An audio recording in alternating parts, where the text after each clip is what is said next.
তো ইফতার শেষে তারাবির নামাজ পড়ে আমি আম্মু আর স্বামী রেগুলারের মতোই হাঁটতে বের হচ্ছিলাম।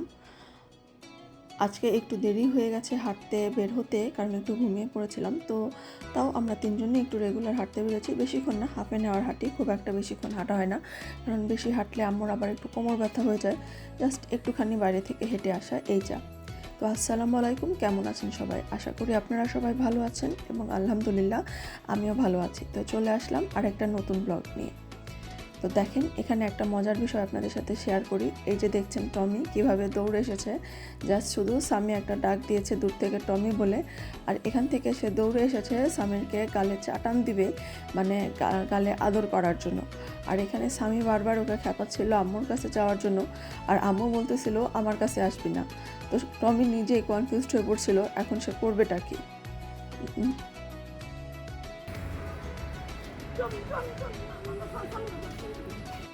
আর এখানে আমি রাতের বেলা ঘুমাইনি, সেহরির সময় জেগেই ছিলাম। তো আমি ভাত বসাচ্ছিলাম এখানে, এই জন্য চাল ধুয়ে নিচ্ছিলাম।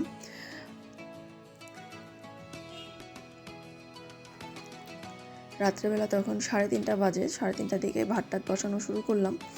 এখানে ভাত বসিয়ে দিলাম, আর আমাদের তরকারি আলাদা করে রান্না করার ছিল না, কারণ আম্মু আগে থেকেই তরকারি রান্না করে রেখেছিল। আর এখানে শুধু দুজনের জন্য 2টা কই মাছ ভেজে নিচ্ছিলাম। এই জন্য মাছগুলো মাঝখান থেকে চিড়ে নিলাম, আর এই কাটিং বোর্ডে আমি এগুলো লবণ মরিচ হলুদ দিয়ে মাখিয়ে নিচ্ছিলাম। তো এখন রাতের বেলায় আসলে আমাদের বাসায় গ্যাসের জালটা খুব ভালো ছিল। আপনাদেরকে বলেছিলাম 2 দিন আগে যে না, ইফতারের সময় ভালো ছিল, কিন্তু আপনাদের থেকে যেদিন বললাম তারপর দিন থেকেই গ্যাস যাওয়া শেষ। মানে এখন থেকে আর সারাদিনে এত গ্যাস থাকে না। তো ইদানিং যা করতে হচ্ছে, আবার ইন্ডাকশান চুলাতেই করতে হচ্ছে, কিন্তু রাতের বেলায় গ্যাস ছিল, তো সেজন্য রাতের বেলায় এখানে মাছগুলো ভেজে নিচ্ছি। আর এই যে এখানে আগের তরকারি যা ছিল এগুলো গরম করে খেয়ে নেব। দেখা যাচ্ছে যে এখন তো রোজার মধ্যে বেশি একটা খাওয়া হয় না, তরকারি আম্মু যতটুকু রান্না করে ততটুকু থেকেই যায়, শেষই হয় না। সেজন্য আম্মুকে বলছি নতুন করে রান্না করার দরকার নেই।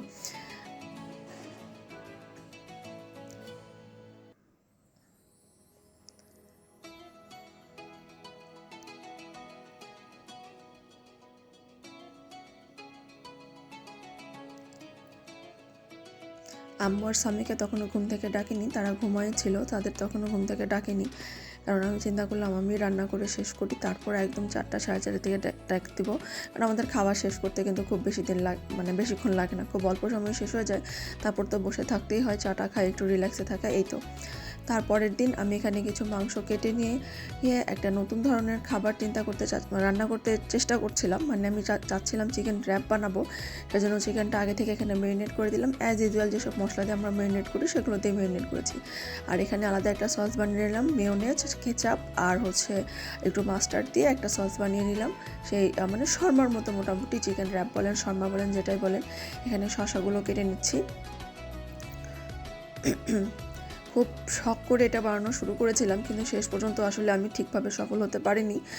আর এখানে কিছু লেটুস পাতা কিনে এনেছিলাম, অল্প একটু লেটুস পাতা এনেছি একদম। তো সব কিছু ঠিকঠাক ছিল, কিন্তু লাস্ট পর্যন্ত একটা গড়বড় হয়েই গেছে। আর এখানে দুধ বানানোর জন্য পানি গরম করে নিচ্ছিলাম। আমি আসলে সেদ্ধ আটায় রুটি বানাতে বেশি কমফোর্টেবল, আমি কাঁচা আটাতে বানাতে পারি না। আর এখানে মাংসটা সিদ্ধ করে নিচ্ছিলাম, মাংসটা রান্না করে নিচ্ছিলাম। কিছুই না, শুধু সামান্য একটু রসুন কুচি দিয়ে যেরকম ম্যারিনেট করা ছিল সেটা দিয়ে করে নিয়েছি।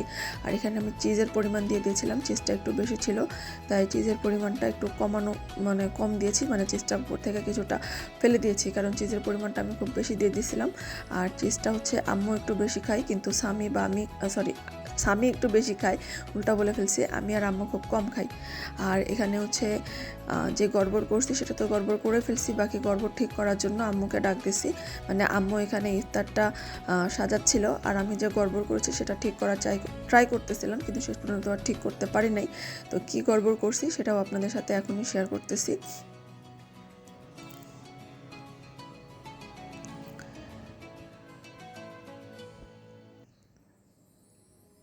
এখানে আমি আমার ফোনটাকে সেট করার অনেক চেষ্টা করছিলাম, কিন্তু উল্টাপাল্টা হয়ে যাচ্ছিল। তো এই যে আমার গর্বটা ছিল, এটা আমার রুটিগুলো সাইজে একদম ছোট হয়ে গেছিলো, যার কারণে আমি ভেতরে যে মাল মশলা দিতে যাচ্ছিলাম সেই মাল মশলাগুলো ঠিক মতো সেট করতেই পারছি না। মানে রুটিটা যে র্যাপ করে একটা কিছুতে আটকাবো বা আবার একটু চুলায় বসাবো, সেটা আমার দ্বারা হচ্ছিল না, কারণ র্যাপ করতে করতে ভেতর থেকে সব কিছু বের হয়ে যাচ্ছিলো। আম্মু দেখেই বলছে যে তোর এটা দিয়ে হবে না, অথবা একটা টুথপিক লাগতো রুটিটা আটকানোর জন্য, কিন্তু আমি গাধার মতো সে কাজটাও করি নাই, মনে করছি এটুতেই হয়ে যাবে। যার কারণে শেষ পর্যন্ত যেরকম ধরনের রোল বানাতে চাইছিলাম সেটা হয়নি, খালি এটা মাংস রুটিতে খাওয়া একটা রুটি হয়ে গেছে আর কি। তো এই তো দেখেন এখানে অনেক চেষ্টা করছি করার জন্য, কিন্তু করতে পারিনি। কোনো রকমে প্লেটের মধ্যে উল্টায় জাস্ট রুটিটা রাখছি, যে খাবে জাস্ট ওইভাবেই কামড় দিয়ে খাবে, কিন্তু ওইভাবে তো আর কামড় দিয়ে খাতে নেই, কামড় দিয়ে খেতে লাগলে ভেতর থেকে সব কিছু বের হয়ে গেছে। তো আচ্ছা, এটা ফার্স্ট টাইম ছিল, ইনশাল্লাহ নেক্সট টাইম আবার খেয়াল রাখবো, রুটিটা আমাকে আরও বড় বানাতে হবে, তাহলে হয়তো এই জিনিসটা ঠিক হবে।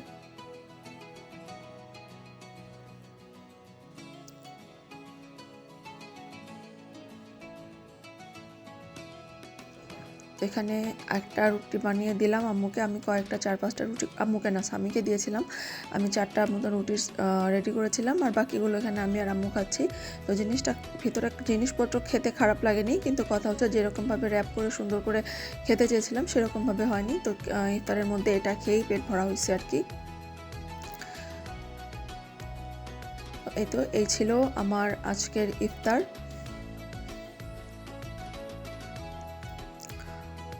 বাকি সব কিছু আগেই করা ছিল, শুধুমাত্র এটাই আজকে রেডি করেছি। আর আজকে একটু রুয়াবজাতে দুধ দিয়ে শরবত করা হয়েছে।